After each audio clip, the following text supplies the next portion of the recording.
Did you know a doctor once performed brain surgery with an ice pick in his office? In 1945, Dr. Walter Freeman invented what he called personality surgery. He would hammer an ice pick through patients' eye sockets and scramble their frontal lobes.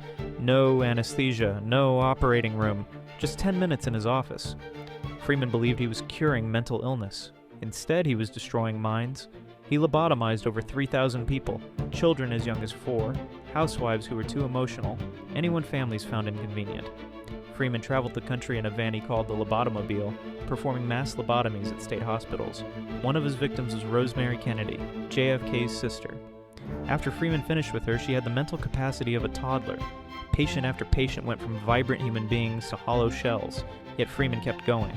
Even after lobotomies were banned, he continued into the 1970s, convinced he was helping people while actually butchering their brains. The man who thought he could fix personalities with an ice pick became one of medicine's greatest monsters.